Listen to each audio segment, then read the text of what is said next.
Stay hungry, stay foolish. As always, thank you to our sponsor, Zai. Zai is a global fintech innovating in their area of expertise, building integrated financial services for digital native and non-native businesses. Check them out at hellozai.com. Welcome back to part 3 with Ben Bensaou, Built to Innovate, Essential Practices to Wire into Innovation into your company's DNA. Don't forget, we have a copy up for grabs. Just join the innovationshow.io newsletter. You may think we're going to cover all the content in the book. We will be miles away. There is so much content in it. But today, we're going to focus on a few case studies. In particular, we're going to look into Samsung and how they use TRIZ, a methodology to mine the databases and understand the future. We're going to look at EcoCem, a cement factory that have innovated magnificently. We're going to look at Kordsa, and we're going to intertwine many of Ben's methodologies as well in there. Ben, welcome back to the show. Hello, good morning, Aidan. I'm very excited to be here again. Let's get into it, Ben. So I thought we'd open up with Samsung. And one of the keys to Samsung's emergence as an electronics innovator was the company's adoption across the board of TRIZ. I'd love you to unpack this, Ben. Samsung is an interesting company from my point of view for multiple reasons. I mean, it is, in a sense, a story that I uncovered about Samsung is very similar to what we talked about already at BASF, for instance, and some of the other examples in the book of a company that might not have thought of itself as being innovative to start with. I mean, just like, coming after the Japanese wave of innovators, Samsung for a long time was seen as a company that was kind of let's say, leveraging innovations from other places and being a very fast follower rather than an innovator, if you will. And very similarly to BASF, they systematically created, what I refer to as an innovating engine to actually boost and leverage the innovating capabilities across the organization, and became. People had quite a bit of doubts in the beginning that Samsung would be an innovative company, and I don't think there's any doubts about it anymore.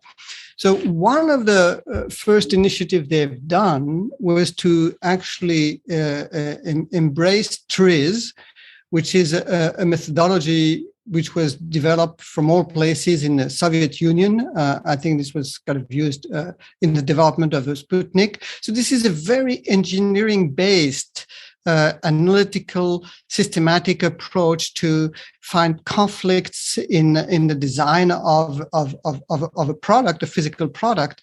But the interesting thing here, the interesting analogy to all the companies in the book is that they massively trained people in this methodology. So this was something that people would get trained in. They would have projects, and they were able to actually close quite of the gap on innovation just with this. But then they stayed with it. They kept on, again, emphasizing the notion of training people, having a process for innovating, and then they encountered another methodology.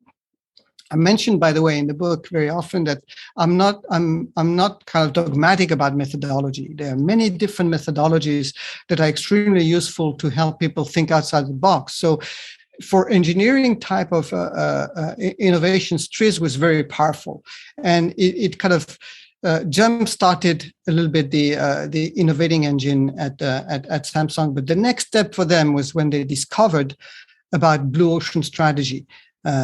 Which actually happened to be developed by a colleague of mine called Chang Kim. I'm sure people are familiar with that.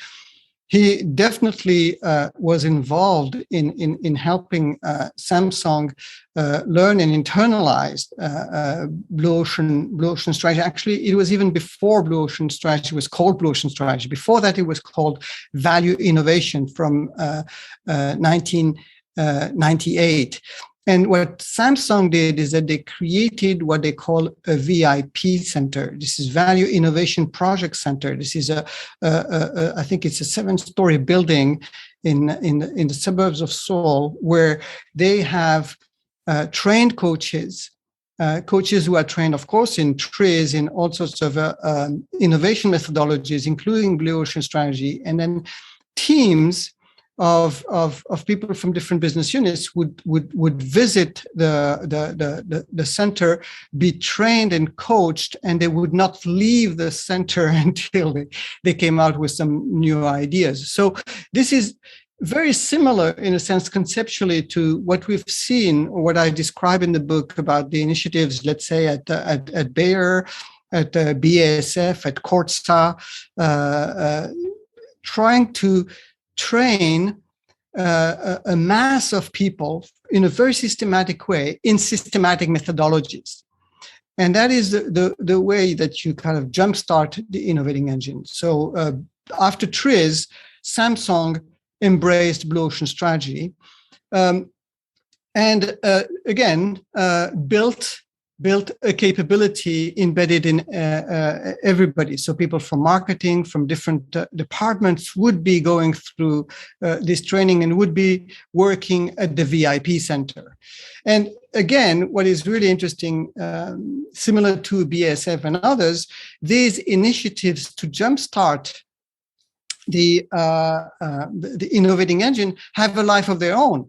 In the case of Perspective, for instance, if you remember at BASF, in 2017, they discovered that they could close it and that the innovating kind of capability was now embedded in the organization. So now everyone at BASF, new hire for a professional job, gets trained in some of the key tools and key concepts that were created by the Perspectives initiative at BASF. Similarly, now a lot of people at Samsung go through this training, and now the engine has to go to the next level. And of course, you can see that what is also interesting about TRIZ and Blue Ocean strategy within the Samsung, or let's say an Asian kind of cultural context, it fits very well with the propensity to believe in processes and in training people and following some sort of a structured process. And what maybe you see less often in Asian cultures is the spontaneous kind of genius type of innovative spirit, and this is something that Samsung is recognizing. And in parallel to having this training in trees and in blue ocean and this structured methodology, they are trying to bring diversity.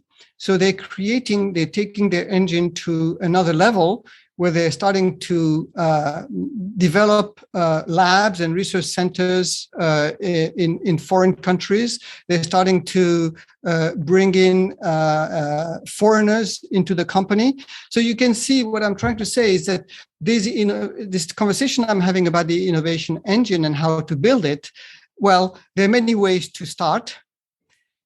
Number one, and there's not one fits all approach. And secondly, these innovation engines have a life of themselves. They evolve, they change over time as the context and the capability builds up in the companies. So you might start with a very formalized initiative like Perspective of the VIP Center or the TRIZ training. And then after a while, you realize that some of the capability now is embedded, is part of the culture, that the language is there, that some of the norms of behavior are embedded in the corporation. And then you may need to change the way that you kind of implement your innovating engine and move to a different phase. So there's no one kind of model and format, but the notion is always the same, is to give permission to people to innovate, to train them, and to create a space for them to actually bring new ideas to the company. I love the way, Ben, you say you're model agnostic, because oftentimes you have some people within organizations arguing over which company, which consultant, etc. And when I'm asked about this, and I'm sure you've experienced this, I kind of start with, it actually doesn't matter as long as people will mass adopt it. And then that raises a question, and this is where I want to get to. If you think about, Ben, how when you're usually consulted as a consultant or a team of consultants, you go into an organization and there's an expectation that you're going to bring in a methodology or a framework. And then when your response is, well, we got to start with the people and we got to start with the hearts and minds of people, it often takes some leaders by surprise. And it reminds me of that old adage where the CFO and the CEO are sitting in a boardroom table and the CEO goes, we need to train everybody. And the CFO turns around and goes, what if we train them all and they leave? And the CEO responds, what if we don't train them and they stay? And that's actually this is brilliant. Yeah, but that's the problem, isn't it? That there's, it's almost like it's easier for me as a leadership team to capitalize the cost of bringing in a new technology or a new IT infrastructure, but the cost of training people seems like an invisible cost. And in many ways it is, but it's the sustained training, the sustained attention, the spotlight shone on these initiatives, that's the real magic. And then the technology or the methodology comes afterwards.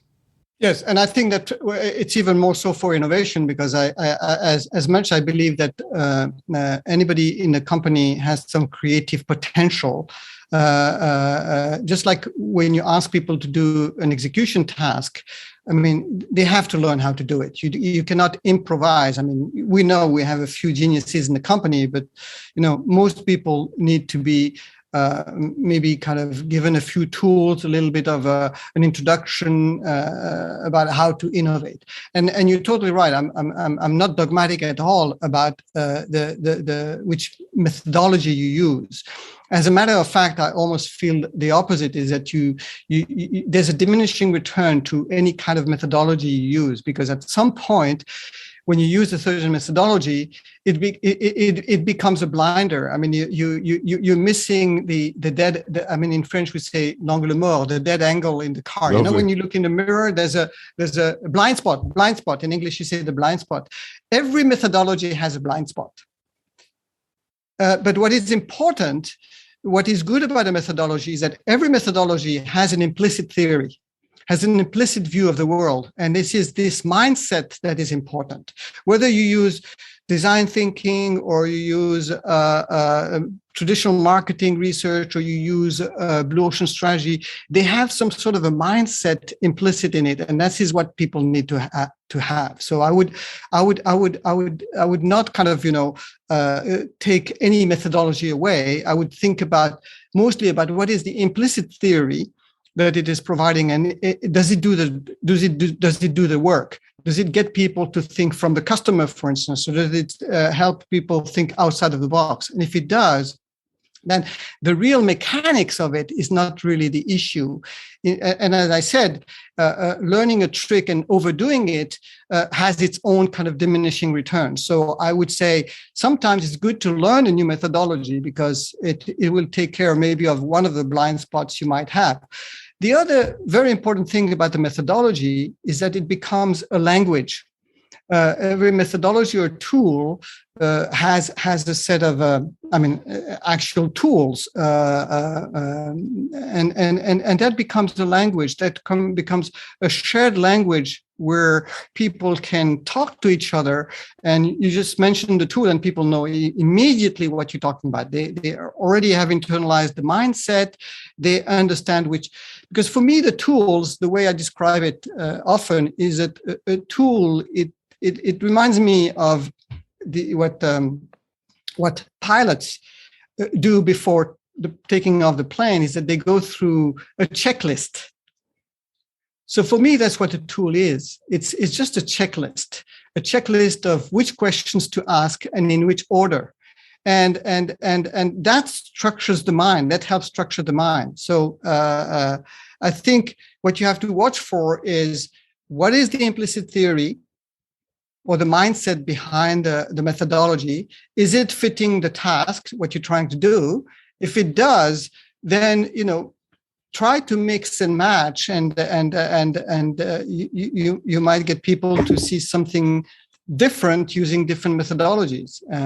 And as you say, it develops people. It's you adding a new. Some people very love to have certification in these different tools. So I think it's a way to show that you're taking them seriously. You're investing in their creativity and giving them the tools. And the more you give them, the more they feel they have permission, and the more they will reward you with great ideas. There's a really interesting thing you said there about Samsung before we move on, and we're going to cover the Pentagon as well in a second, which is a great case study. But I wanted to just highlight something there. You mentioned the diversity, the embracing of diversity by Samsung. And this is something that on this show, we cover shows on empathy, on, diversity of thought, of neurodiversity, etc.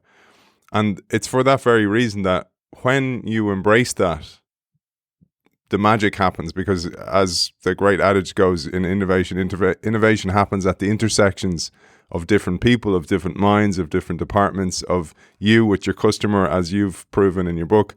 But there's one really important thing here, I think, and this is a very human aspect, but one that needs to change, which is the leadership team.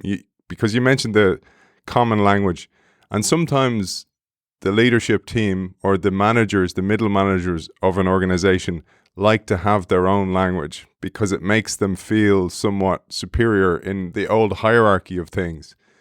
And there's a letting go of that mindset that has to happen at that leadership level, because you want people across your organization using the tools, using the common language, because that's where the real magic comes from. But it's very, very difficult for many, many senior leaders to let go of that and kind of go, it's kind of like if you were, in the most basic role in the organization and you came up to the CEO and you mentioned some technology. Hey, I was checking out Triz the other day, and it's like, what do you know about Triz? Triz is for me and my team.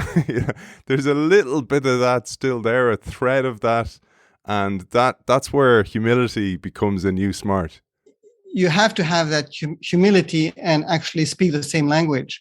So when I was talking about the three processes, clearly a big contribution that senior people have to make is really in the reframing process is to give permission to put innovation at the center, to create the infrastructure, and we'll certainly talk more about the structural infrastructure they have to build. But one of the things that they have to create is indeed this language, this common. So if we have a common goal, we have a common mission, and we try to share the same mindset, we should be able to talk about it and have a common language. And that's what I was saying. I don't think it's very important which language you use, as long as it fits with the mindset and the purpose, whether this is this methodology or that methodology. What is important is that people have some elements of language that they share, and they share the same meaning, of course.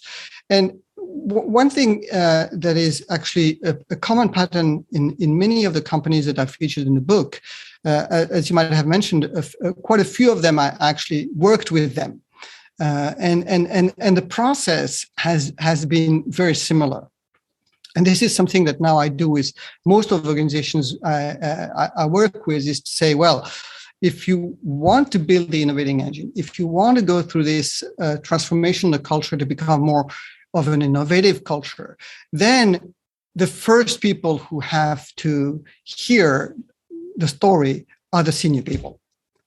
And I used to have a lot of resistance to that. People say, well, we don't need to be trained. We're already convinced and all that. But I realized that it's very important that they are, even if it's a half day, even if it's, but they need to understand what are the principles and the mental model behind a methodology, what it does, What is it for?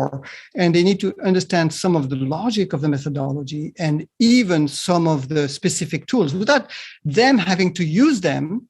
I mean, I got sometimes some board members to use some of the tools and go visit customers, but that's not necessarily what I would always expect. But at least the fact that they have some of the language and the key vocabulary and the kind of the grammar of the methodology, then I tell them, then we need to go to the middle managers. And then when we train the middle managers, for them to know that the senior managers understand the language, understand the methodology, is very important, not only in terms of motivating them, but when they have to have a conversation or present or justify something, it makes it so much more powerful and convincing for them to use some tool.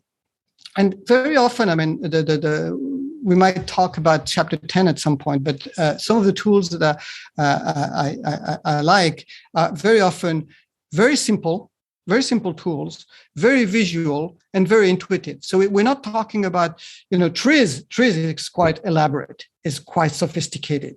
But some of the tools that we use to just help people listen to the customer, present their ideas, around the value test that we talked about, the Japanese manager who asks only, 2 questions. What's the value to the customer? What's the value to us? This can be very easily displayed in a tool, which we call value curve. So for the senior leaders to be aware of those tools, to be able to be fluent and converse in that language, not only validates the middle managers, but also the frontline people. And it creates a strong validation and credibility in whatever tool or training people take. If the senior leaders were not even engaged or didn't even know about it, I think it would create a disconnect and turn into cynicism. I had actually one person once explained to me that as soon as the leaders don't get engaged in some of these initiatives, people think it's a training program. They don't think it's a transformation program anymore. So it's very important that the senior leaders not only speak the language, show their face. I often insist once the senior level people have been trained, in the foundations, as I said, it can be a half day. Then you train the middle managers, and then you get the most kind of frontline people work on real life projects. So this is much more elaborate. But the fact that the CEO shows up, or that they can make presentation to the CEO, and the CEO can ask some questions, but not vague questions where he or she doesn't seem to know what this is about, but there's very pertinent questions related to the methodology that creates a sense of meaning for people. They lose their cynicism and they get really excited about engaging and showing to the CEO that they understand the tool and they understand what they're doing. So I think, yes, I agree. Even a simple act of the email about the meeting or the training coming from the CEO has a massive impact. Like one thing I always ask, can this come from the CEO? Can the email come from it? And maybe a little bit, just a sentence about, I found the training great myself.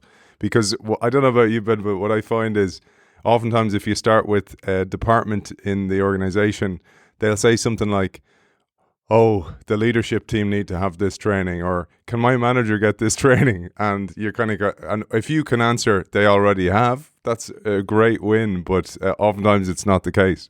Aidan, I could tell you lots of very crispy stories I had where, so I would like sometimes spend a day with the executive committee or the board, and I purposefully always get them to do a little exercise.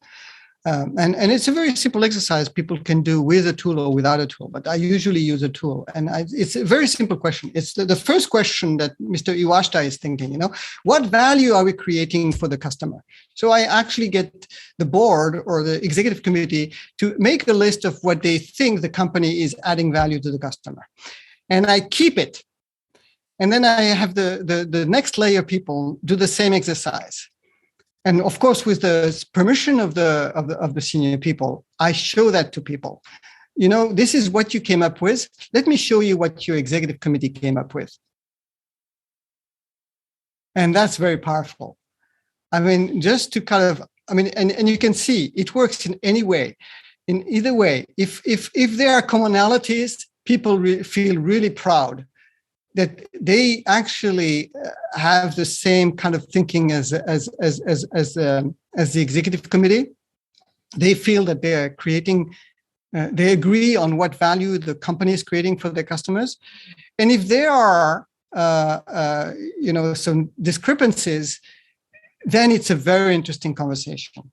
And very often it is interesting that the frontline people identify items that are not in the list of the senior people. And that's very powerful as well, because the frontline people say, well, these guys are too disconnected from the reality. Let me tell you, Ben, Yeah. So I think it's, and this is something very important. If senior leaders are really serious and sincere about this, I think they should engage and participate and without going through a full kind of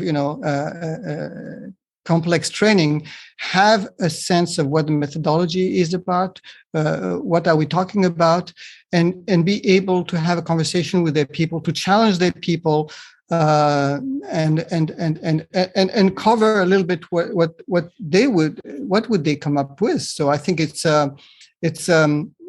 there's nothing wrong for senior leaders to be in a conversation where they try to learn from the front line when they talk about the customers, rather than have some. The interesting thing about the methodology is that it structures the thinking. It's like it's not kind of a vague conceptual question. It's like, what would you put in this list? What you don't put in this list, and then it anchors the conversation. It's not just kind of, let's create a new business model. Let's create value for our customers. So no. What do you think it is? It brings things to a specific level, which I think is very important. You reminded me there of a brilliant Peter Drucker quote, which is, "The customer is rarely buying what the company thinks it's selling." And there's always this disconnect, particularly over time. What the company's selling changes for the customer. But let's get into big government, because big government is an area that is not associated with innovation. Let's put it that way. And Ben, I was delighted to read about this case study because many of our listeners work in governmental agencies. Many of them work in government. Some of them work in the military.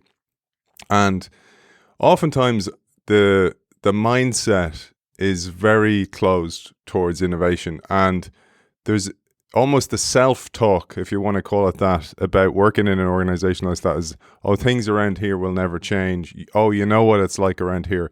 And that actually is a huge blocker as well to opening up the lines towards innovation. But I wanted to start with a quote here because this line will ring true for so many of our listeners. You say, "Some of the reasons for this problem are unique to government, including the vast bureaucracy saddled with ultra-complex procurement rules intended to safeguard taxpayers' money. But the biggest challenge is often the sheer complexity of the challenge.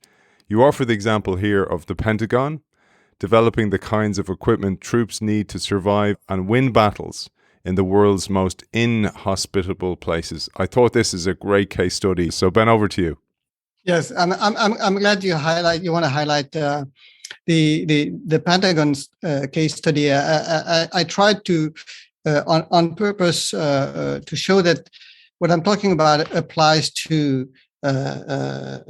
business, of course, and I tried to show examples of B2B, B2C in industries that we talked about, which are not necessarily necessarily known for innovation like the tech or the entertainment industry. So as we discussed, we have examples in paint, in cement, in tire.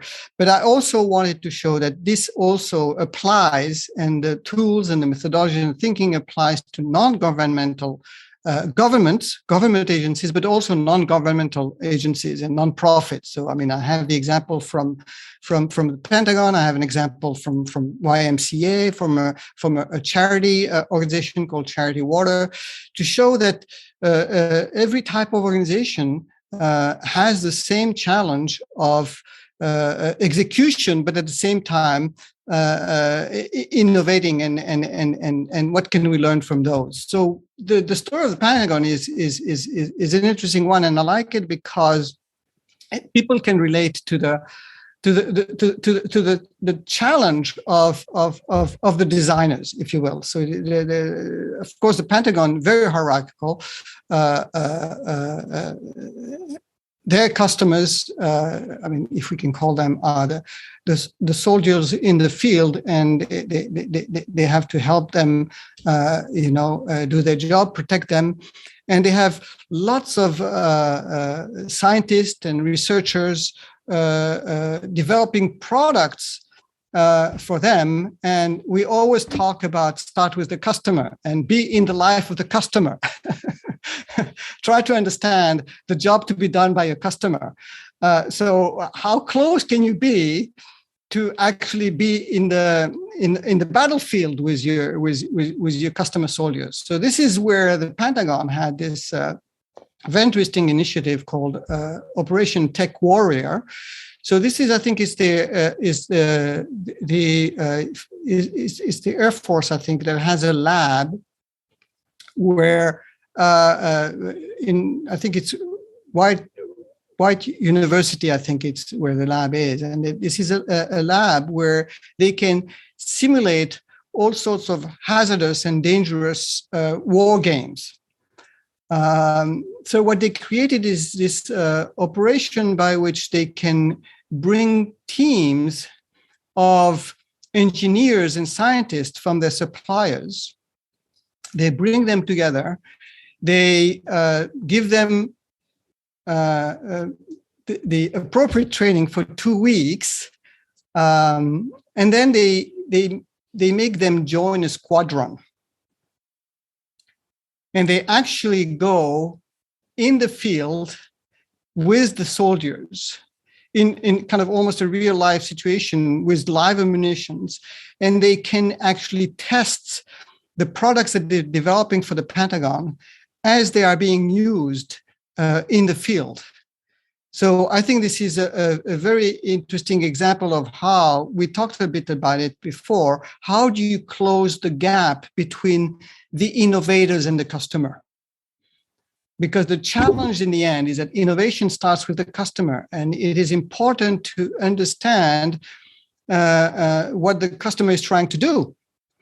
And how can you develop products that create value for the customer? And if you don't understand their context, if you don't understand the job they're trying to do, it's very difficult to innovate for them. So we're talking about systems that they develop. Like, for instance, I was being told that they have these jackets where they can have like in desert situation where they can have like humidification or ventilation incorporated into the jacket, kind of type of technology. How to be able to follow people, give them vision in tunnels, or to be able to communicate when they are in buildings and tunnels. So we're talking about software and hardware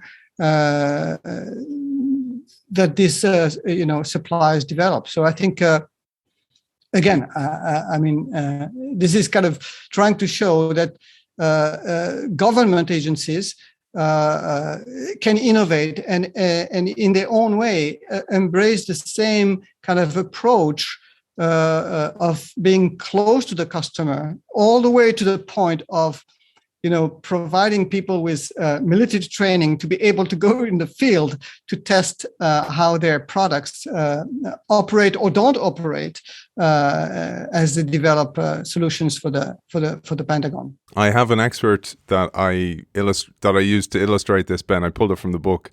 You say there here that Operation Tech Warrior illustrates one key difference between a company's execution engine and its innovating engine. When your people are working for the execution engine, they generally take a supplier-side view of their work. They focus on solving problems that arise when manufacturing products, designing services, and delivering goods to customers. They examine the marketplace and the challenge posed by competitors from their own perspective as suppliers. By contrast, when your people switch to working for the innovating engine, they need to take a customer-side view of their work. They must try to look at potential products and services the way customers might see them, as ways to solve customers' problems, satisfy customer desires, and excite customer imaginations. They must also broaden their perspective to include current non-customers. I thought that last line, the non-customers, is extremely essential. The other stuff makes sense in theory, and we're going to unpack how difficult that actually is in practice when we come to EcoCem. But I just thought I'd highlight that because this non-customer point is extremely important. Yes, it's very important. By the way, just to come back on the previous comment, I mean, it's very important, and you can see that they're linking it to the conversation about the methodologies. You can see a common point between a lot of methodologies. I mean, blue ocean strategy, design thinking, even some aspects of marketing research is really to try to understand the customer, or the life of the customer, the problem that the customer is facing, and to observe the customer in their own context. I mean, I think the common point across all of these recent methodologies on innovation is really focused on the customer, and go beyond simply asking the customer or interviewing the customer. Is actually to put yourself in the shoes, I say you have to put yourself in the shoes, in the mind, and even in the heart of your customer to be able to detect, we talked about this before, the weak signals. This is the whole notion of listen to the voice of the customer, which requires a bit more empathy than usual. Listen to the silence of the customer. I think we talked about that. And then the third one really is about the non-customer. And I think this is something also a bit different from the focus that people have had before, which is let's try to understand the customer we're serving or the customer that we're targeting. But as a matter of fact, if you're trying to create value, you remember the definition of innovating is to create value for a customer and the organization. But the customer could be, your customer if you're in B2B, but it could be your customer's customer, or it could be creating value for your supplier. So in fact, if you think about what you do, and again, I was talking about tools, very simple. I mean, I guess it's a tool. It's a checklist. Anything that is a checklist for me it qualifies as a tool. So I get people to just simply take their product or their service and to make the list of all the type of people who interact or connect to their product. So it could be your supplier, it could be your customer, your customer's customer, it could be a regulator, it could be an influencer, it could be a prescriber. So just doing that network of all the connections that linked to your product give you a space where you can explore for ideas, because every time you create value. So if you're in construction business, or actually I worked with a paint company. I mean, it's mentioned in the book, AkzoNobel. So paint, B2C, there's a B2C component to it, which is basically you go in a store and you try to buy paint. But But sometimes people, when they choose paint, they ask advice from an architect or from the painter who's going to come and paint the kid's room. There might be influencers. So it's interesting. A lot of people focus on the direct customer, but what if you created value, or you created an innovation that creates value for the architect or for the painter who is going to promote your paint because it's easier to work with? So this is the notion here behind the non-customer. So make a list of all the people or types of people, customers. These are customers for me because these are people you may want to make happy, so that touch your product or in contact with your product. But you can also make the list of the processes that are connected to your product, and that starts to give you a very rich ecosystem, if you wish, that you can start to explore one by one, almost in a systematic manner. So EcoCem is an interesting story in the sense that for me it adds quite a few things to the book. I said I wanted to make sure that we have not only the usual suspects of innovation, the tech companies and the entertainment companies and the glorified companies, but also some of the less talked about companies. So cement. Boring, Ben, boring. but it's not actually. And what I love, I just wanted to highlight this for our audience, is many times when we cover those big, international legacy organizations that are great case studies in innovation, it's hard to relate to them. And what I love about the case studies you've picked here is they're relatable and everybody can see it from their perspective. And EcoCem is a great example of this. Yes, absolutely. And this is an interesting story because you're dealing with cement industry, which I think people can get an image of what it is, but they also would understand that this is how would I say, a very competitive industry with a few huge players, somewhat of an oligopoly, who don't necessarily want to change the status quo. I mean, they compete in their markets, and there's some sort of an equilibrium where there's a sense of what's the market share in different markets, but it's very difficult to kind of bring any major innovation in this market, especially if it attacks, as we would say, if you start to attack the castle, So EcoCem, Donald O'Ryan, very Irish name. I mean, the company is created by him, is an Irish, and I think the company is maybe Irish company. I met them in France because they have a big market in France in the construction business. But basically, EcoCem came up with a new technology for cement. So the traditional technology, the most dominant one, is called Portland cement, and EcoCem developed this new technology. It's called GGBS, ground granulated blast furnace slag, GGBS. Now, what is interesting about GGBS, it's a new technology that has a much lower carbon footprint than Portland cement. That's one advantage. The second advantage of GGBS cement is that it is a byproduct of the steel industry, which actually also adds a huge feature to being a very environmentally friendly technology. Less carbon footprint, and it allows to recycle a byproduct from the steel industry.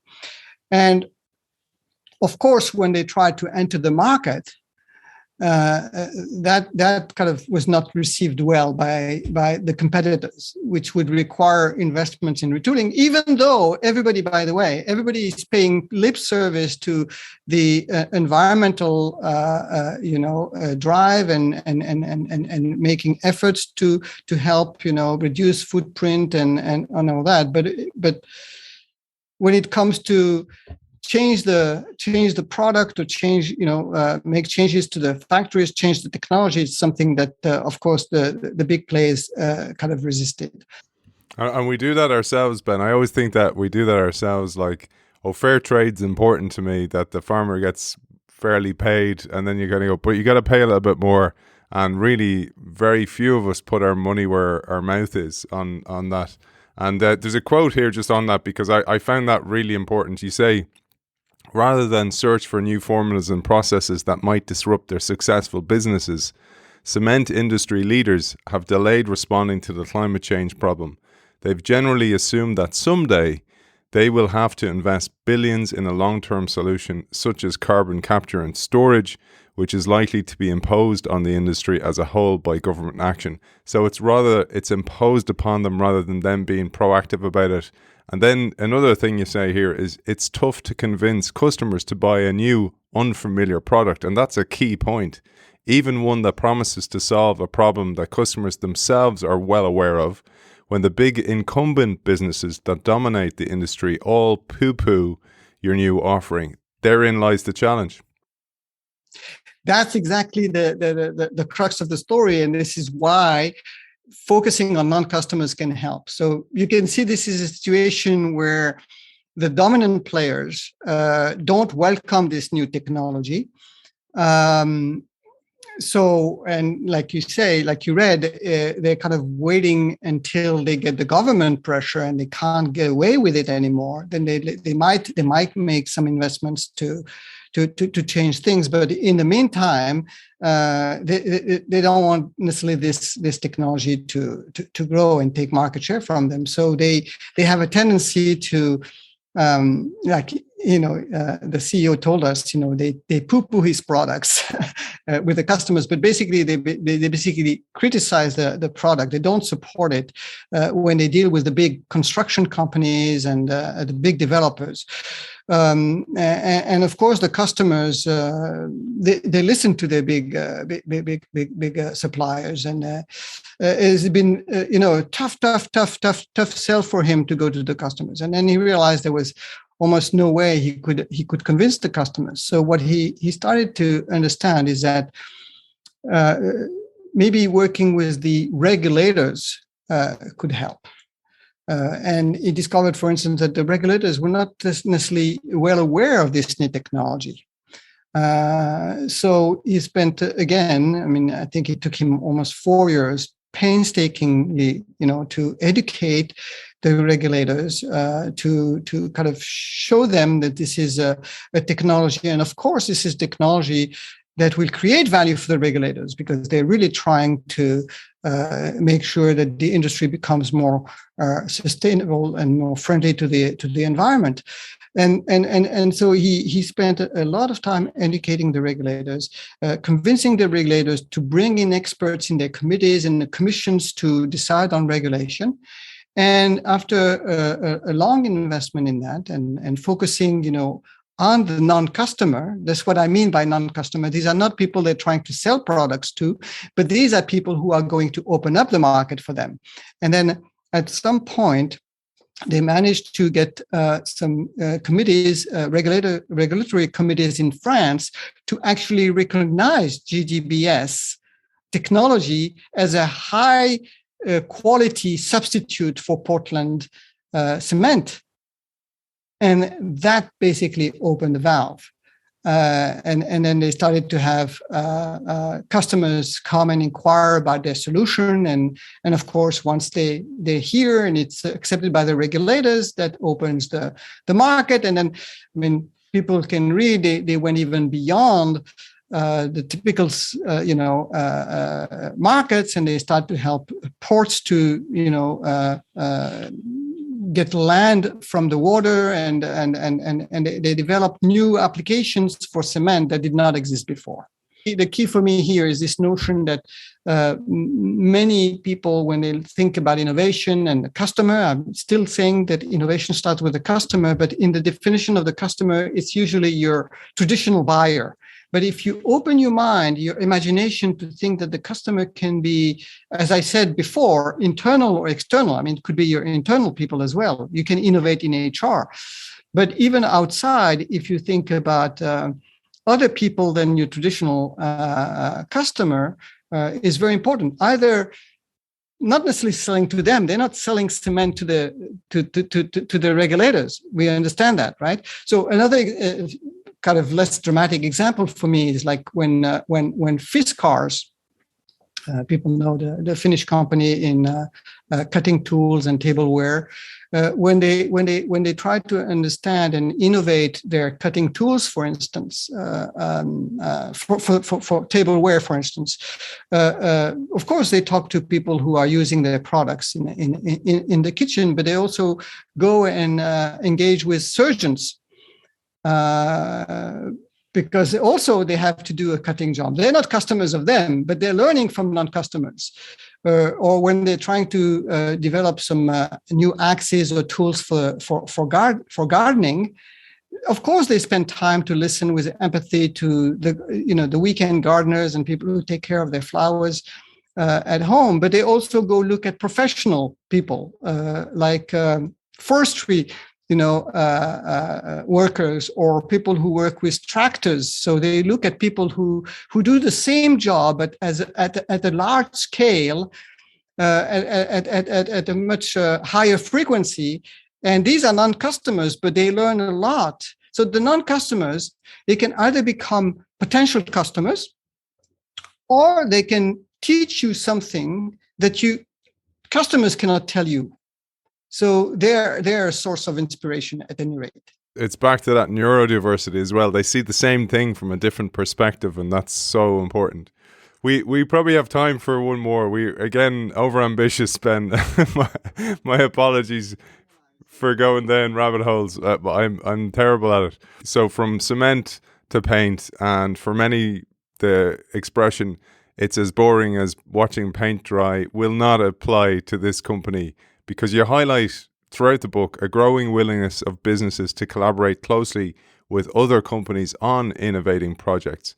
In some cases, you say the innovating partners are customers, like customers with whom Gore collaborates in its innovation center, or like we saw earlier on with Adidas and BASF. In other cases, you say, companies develop an innovating ecosystem by partnering with outside startups or suppliers to develop new ways of creating value for customers and for themselves. One successful program of this kind is Paint for the Future. It's an initiative created by the Dutch-based firm AkzoNobel that you mentioned previously. This is another great one, a different take on innovation, but as valuable as any other. Yes, this is again one of those companies featured in the book where I've worked with them for many years. So they've done very similar things to what we were talking about with the other companies in terms of giving permission, training people, having a central unit that looks at innovation processes. Actually, the lady running that was one of the first people I trained, I remember, but she's now responsible at looking at innovation processes outside and kind of taking different methodologies, approaches to innovation, developing their own version of it, and then making it available to different units in the company. And then they started to go even beyond and say, well, innovation can happen internally, of course, can happen with us engaging with the customer, but there are a lot of potential in the startup world. And why not start to work with these people? So this is how Paint for the Future kind of started, where now they have this process by which they not only create these challenges where startup companies can get involved, but once they have selected some candidates, some startups who apply to these challenges, And this is where the reframing is about, right? I mean, once you frame, you know what kind of companies you want to engage with. So they actually opening the door to innovation we said to their customers for sure. We saw what they did with Mercedes-Benz and the business model innovation initiative. But now they even going to startups. And then once the startups have been selected, then they really take care of them. They provide them with teams of AkzoNobel specialists in accounting, in development, in all sorts of resources that they need, and they basically kind of nurture them like a small company that they're supporting. It is not, the objective is not necessarily to develop it until a point where they acquire it. I mean, there's this notion of large companies going out there and nurturing an ecosystem of startups with kind of the intention at one point to internalize the successful ones. Here, Paint the Future might actually internalize some of the promising startups, but it might want to also have them there succeed on their own footing and become a supplier to AkzoNobel. So, but this is I've seen this also being done at another company we talked about, Corsa, where some companies now are more and more opening the doors and working with startups. And it's not an easy thing to do because the cultures are very different. So they need to really protect the startup. They need to protect the people who work with the startup. So this is what Paint for the Future is about, and a bit more details in the book, of course.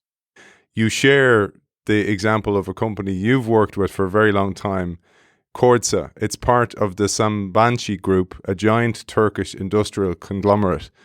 I'll set you up with a quote here, Ben. The innovation challenge faced by Corsa was one of many companies. In the words of Mehmet Pakarun, I hope I'm saying his name right, then the company CEO, we were operating a mature business in an industry where the basic nature of the product, fabrics used primarily in automobile tires, had scarcely changed for decades. For this reason, many people in their organization wondered, why should they bother with innovation? And that is such a key question, because we see this time and time again in innovation. We're doing well. Why would we innovate? You're taking us away from milking the cash cow. You're distracting our people. Why should we do it? But that quote was absolutely so important because it was the lens through which he changed in a company dramatically. This is another very interesting example, and it's very typical of many of the examples. But again, what is interesting is the fact that they did it in the industry we're talking about here. Corsa is a Turkish company, and they make fabric that is used to reinforce tires. And what I saw is that in a few years, starting with Mehmet Pekarum and then his successor, Cenk Alpert, whom I also trained a number of years ago, he transformed the company from being a commodity supplier to the tire industry, one of them competing on price, into a strategic supplier, providing innovative solutions and services to its traditional customers in the tire industry, but at the same time, they entered completely new markets. They entered the market in construction, in electronics, and even aerospace. Now they have reinforcing material they provide to NASA, for instance. And it is an interesting story about, again, the reframing we talked about. So it was a supplier of a commodity product. Then as he was building the innovating engine, Cenk Alpert changed the mission of the company. He called it the reinforcer. So he called it a reinforcer, which means that the company is about reinforcing anything that needs to be reinforced, not only tires. So we can reinforce construction. We can reinforce electronic cables. We can reinforce. So you can see how the reframing opens the purpose of the organization, gives permission for people to look for new ideas in new territories. And just to close, what is fascinating, I talked to him a couple of weeks ago, and he explained to me that now his new reframing, he called it reinforce life, which means that now Corsa is about reinforcing life, including society and sustainability and the environment. And now you can see how he's opening up for the innovating capability of the company to work on all of these enlarged topics. Now Corsa is one of the most innovative companies. It's, I think, ranked number 3 in Turkey in terms of R&D, and they got many awards on innovation and design. Just to give you the sense that, you know, it's the innovation has been recognized beyond the market success. And Ben, I pulled 2 quotes to share and close the Corsa case and close today's show. One is a universal one for anyone interested in driving an innovating culture. And it goes as follows. Corsa instituted a program centered on innovation with top-down initiatives designed to support the creation of breakthrough ideas on the front lines of the organization and the development and spread of those ideas with the help of mid-level managers. And the second one is a closing quote from CEO at the time, Pentagon. He summarized the company's transformation this way. He said, "It's fascinating to realize the upside you may have in a mature industry once you get closer to your customers." I thought that absolutely nailed what he did. And then coupled with what you said about the reframing. Just a little story to look back to what we were talking about earlier. So Mehmet Pekarum is the one who started the whole initiative. Took over, Cenk Alper took over. What is interesting, he joined as CTO. This is when I met him and trained him in innovation. Then he became COO of Corsa. Then he became CEO of Corsa. Then he became the CEO of the industrials group of companies within the holding company. And today, he's the CEO of the whole holding. And listen to this. Even today, he's telling me he, as CEO of the whole holding, trains people in innovation. He actually dispenses the training sometimes himself. Wow. So when you talk about, getting the CEO and the senior level to walk the talk, I mean, he does. And he speaks the language. He trains people. He teaches people about it. So you hear that, CEOs? We're expecting CEOs up on the stage from now on. The challenges aren't hard enough, but that's what the future for you guys. Ben, it's always a massive pleasure, and I'm so happy we caught you on the year you were on sabbatical. And we're going to do a part 4 next week. Author of Built to Innovate, Essential Practices to Wire Innovation into Your Company's DNA, Ben Bensaou. Thank you for joining us. Thank you, Aidan. Always a pleasure. And don't forget, you can win a copy of Built to Innovate, Ben Bensau's book. It's packed full of knowledge. And I want to finish today's show by thanking our sponsor, Zai. Zai is a global fintech innovating in their area of expertise, building integrated financial services for digital native and non-native businesses. By supporting them, you're supporting us. If you're a business owner, if you're somebody that can support their business, please do check them out at hellozai.com.